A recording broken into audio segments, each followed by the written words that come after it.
the least speaker is going to be Ibukun. I hope I pronounce your name correctly. And she is a DevOps engineer with around 6+ years of experience. And she has spent most of her career working with engineering and product teams to gain visibility to system performance and reliability, while also building and scaling teams. And she's a great advocate for prioritizing the DevOps and observability culture in the organizations she has worked with. And she currently leads the observability team at the company called Paystack. And she's very passionate about finding opportunities to share her work and experiences in tech. And she's today going to present a talk on the topic confronting the imposter, positioning yourself for organizational influence. And we're very happy to welcome you, Ibukun, and the stage is yours. Thank you so much, Rebecca. And hi, everyone. I'm really happy to be here today. I've had fun learning from everybody who's spoken. And yeah, I'll just get right into the talk. Can you see my screen? Yes. Okay, so yeah, I'm Ibukun. I am Lagos, Nigeria. I lead the observability team at Paystack. Paystack is a. Sorry, can you hear me? Sorry if I could interrupt. We cannot hear you very well. Yeah, there is a problem with the voice. It's not so Yeah. Can you hear me now? I think it's better. Okay. Can you hear me? Yes, I would say so, right? Yeah, but it's sounding far away, like your speaker is far from you or something. Sorry, give me a second. Let me just. Okay. Yeah, is it any better? I think we can go like this. If there were any issues, we will let you know. Okay. So as I was saying, Paystack is a fintech in Africa, and we empower merchants to collect payments from all over the world. And my team's responsibility is to make sure that we have visibility into how our systems are performing, and we can support teams, when things go wrong, to make sure that we can fix them as soon as possible. So yeah, I'll be talking about confronting the imposter and positioning yourself for impact. So Bukola reached out to me a couple of weeks ago and said I could either do a technical or a non-technical talk. So I opted to do a non-technical one because this is my first one, and I wanted to see, how that would go. So I'm also confronting the imposter right now. So yeah, I hope you guys will be able to take away some key things and practical lessons from my talk today. So yeah, what is this imposter thing that we talk about? I think of late, it's been more and more talked about. So, when people talk about imposter syndrome and just seeing how people all over the world work and basically relate to and deal with anxiety with work and stress and all of that. But the dictionary meaning is the persistent inability to believe that one's success is deserved. So basically, and we can interchange success with position. So basically, if you find yourself in a position and you feel, oh, I'm not, qualified to be here, I shouldn't be here, I don't deserve this opportunity.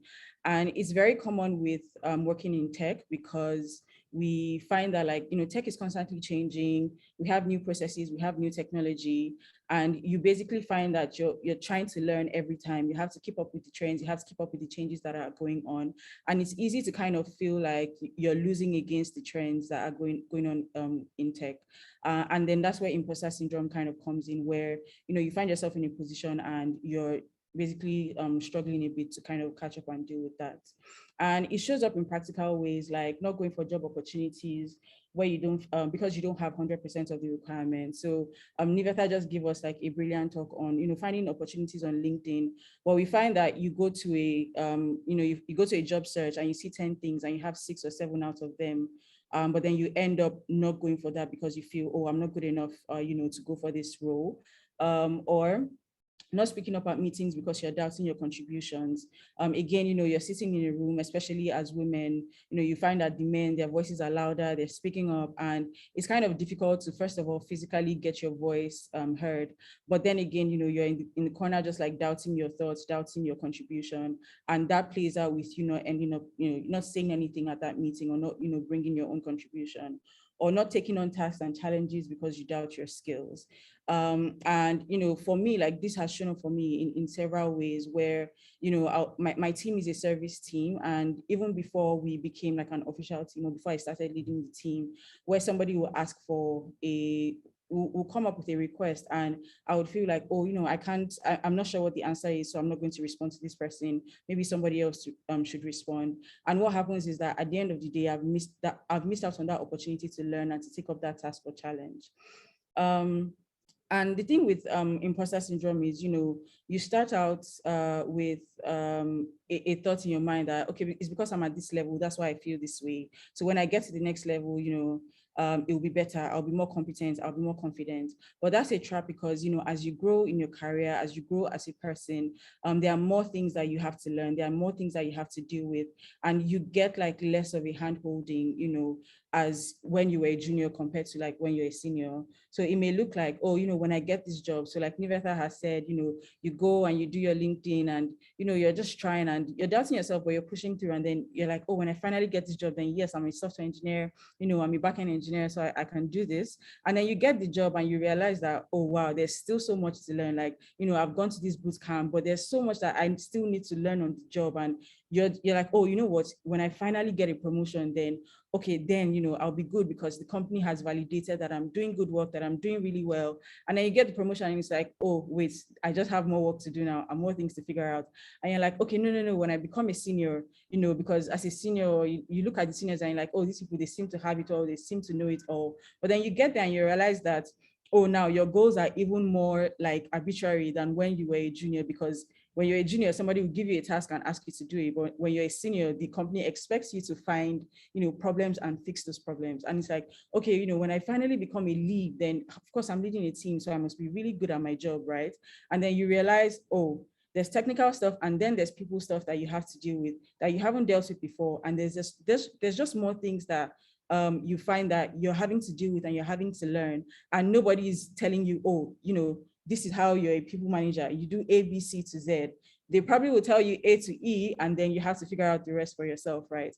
And you think, oh, when I become a principal, so I mean, like, as a principal, you're almost next to the CTO, you're almost next to the VP of engineering. So maybe then, but then you realize that now beyond your team, you have to solve problems for the whole organization because you're a principal and everybody's looking up to you.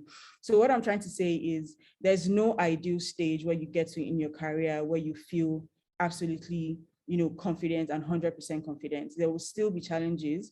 And the main point is, you have to be able to like focus on where you are and find, the skills that you need to be able to go beyond that.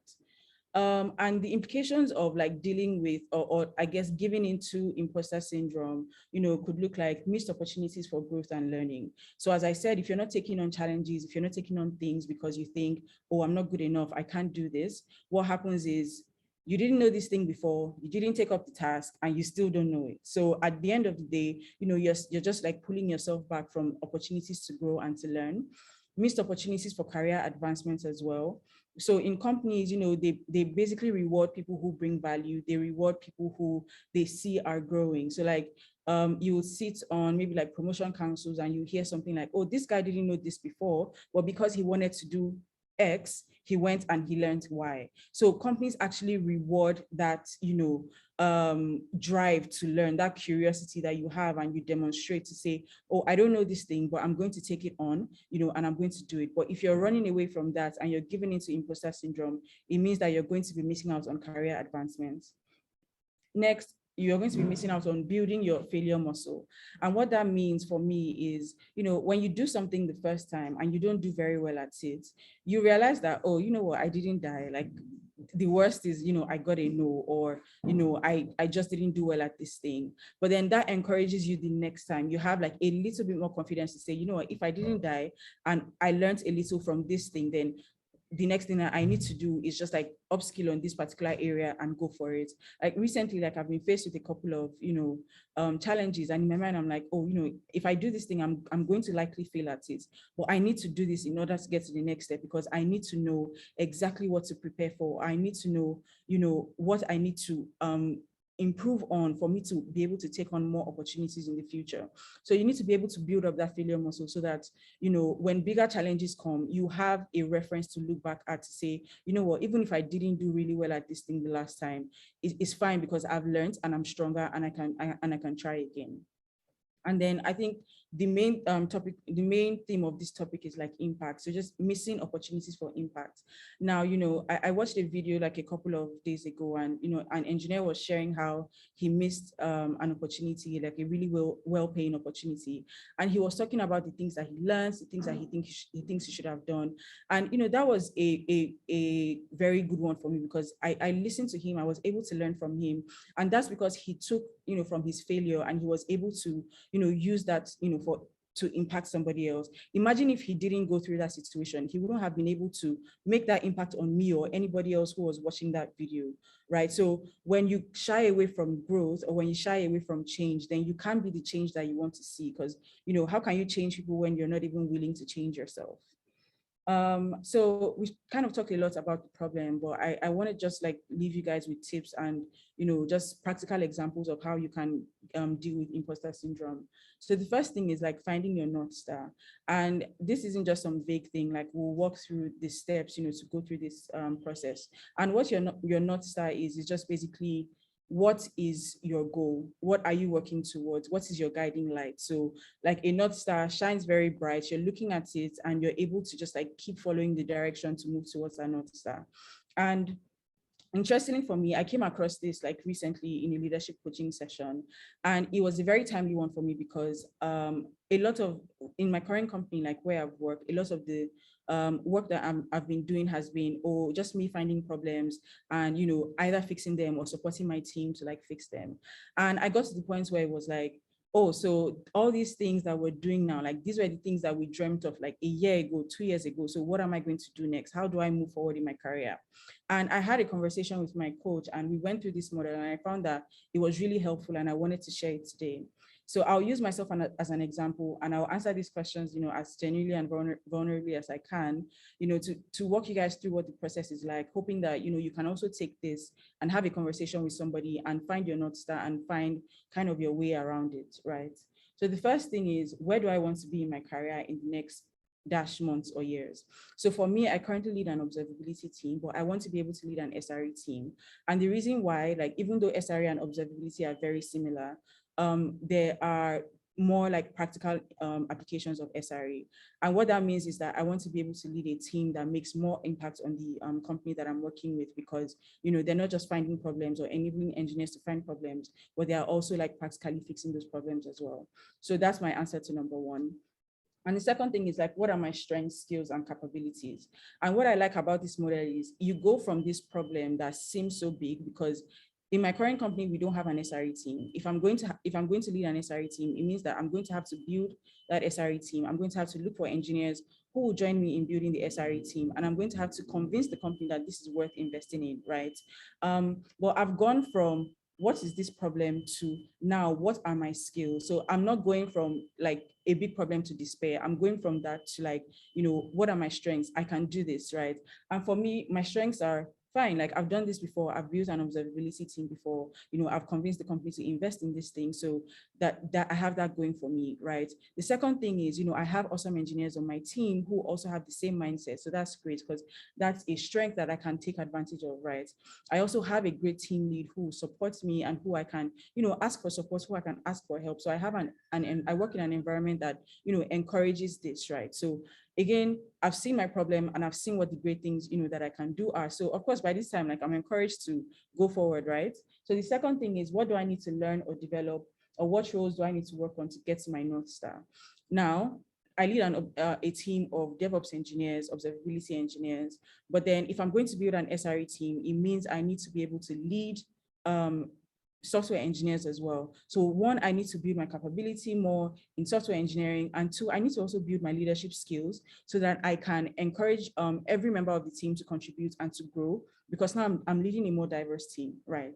Now, the next thing is, what actions will I take to make progress over the next few weeks or months? And for one, for me, I can say, okay, I want to do leadership coaching. Two, I want to, take a course in Python, or I want to take a course in, whatever programming language that I'm interested in. And I like the next step because it says, what may get in the way of me achieving these, and how can I overcome these? Now, even though we have lofty goals and we have lofty plans, it's very important to be realistic. So for me, I am, I'm a mom, I have a toddler. So I'm not going to be able to spend, 12 hours at my laptop because I have a son that I need to attend to. So I need to make my goals practical for myself, right? I need to break down my goals such that it accommodates my real life, because the truth is, real life can get in the way of things, and I end up not, not achieving my goals, right? So me now saying, okay, what is going to get in the way of me? I know that, okay, real life is a problem. If anything happens, I want to make sure that my learning plan and my learning goals are built around, these problems that might occur, so that I can eventually get towards my goal, even if these things come up. And the last thing is, like, what support do I need from others to achieve my North Star? And so, like, the great thing for me was I had this conversation with my lead as well, to say, you know what, this is what I want to do for my team. This is how I need you to support me. I need you to be a sounding board. I need you to kind of hook me up with this person, because I think that they have, experience and they'll be able to guide me. Or it could be, telling my, husband to say, oh, I need like 1 hour a day where I'm not disrupted. So you have to take care of our son, right? So that I can focus and learn and grow in the direction that I'm trying to go. And I think why this model, is really important is because it gives you, it breaks down everything that you need to do. You can see your goal from a very holistic perspective.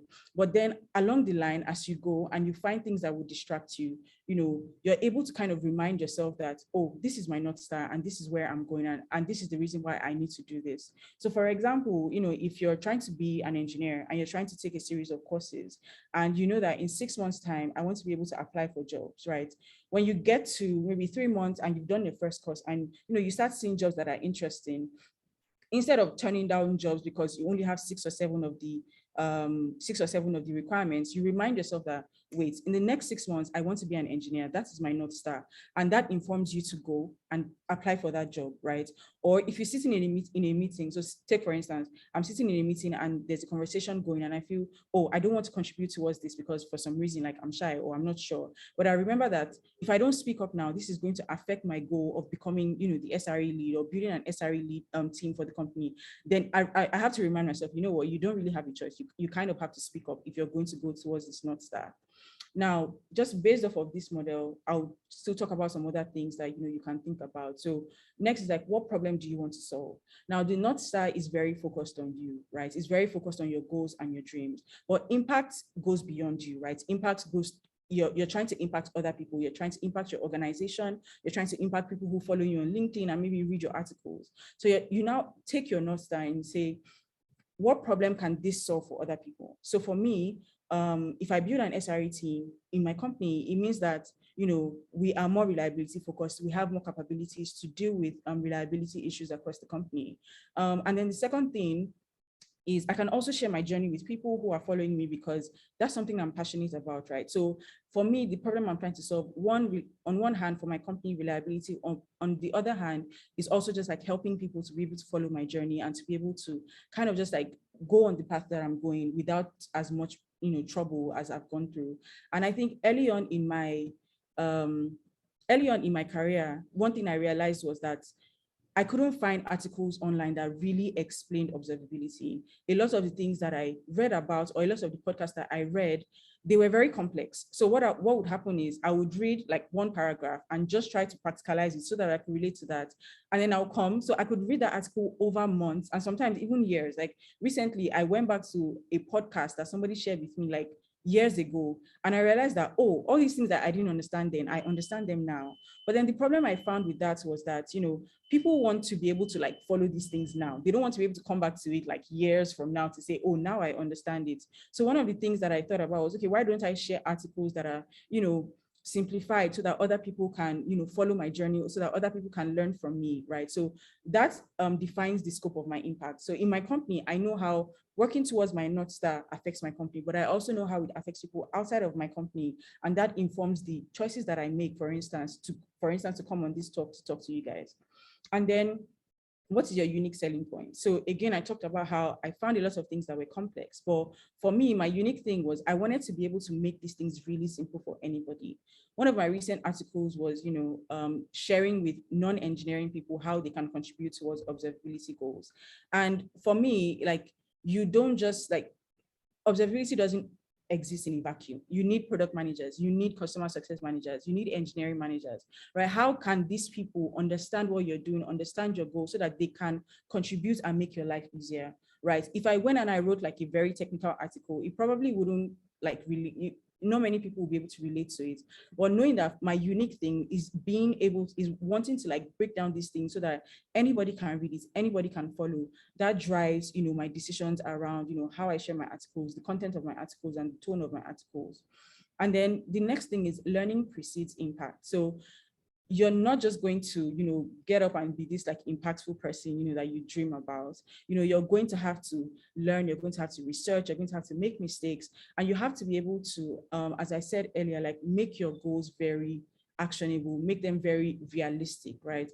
And I wanted to share, I wanted to share what that looks like for me, right? So I talked about, wanting to learn a course,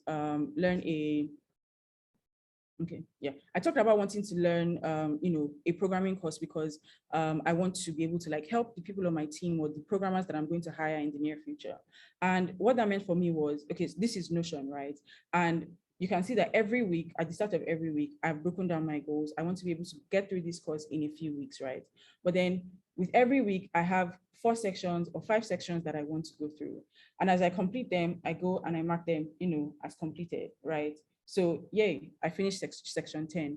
And what this does for me is, number one, I don't have to be worried about my whole goal at once. I can break down my goals into like different chunks. And I know that this week, I'm only bothered about 4 sections. If I don't know what's going on in section 20, that's none of my business. When I get there, I'll deal with that. I can focus on only this at this particular point in time, right? So this helps me to actualize my goals. This helps me to visualize my goals so that as I'm getting, as the theme of this is like progress, not perfection, I see my progress, I see how I'm growing, I see what I'm learning, and I know that I can take these things and go back, to share with people to say, oh, this is how, I figured this thing out. This is how I did this thing. Or in my work, I can say, oh, I learned how to, do this with Python today. How can I apply that to my work, right? So all of this learning feeds back into your North Star to say, this is how, this is where I'm working towards, and this is what I need to do to get there. And then the last thing I would just say is like lean into failure. Like you're not always going to get it right. Like even the best of companies, like they don't promise you 100% reliability.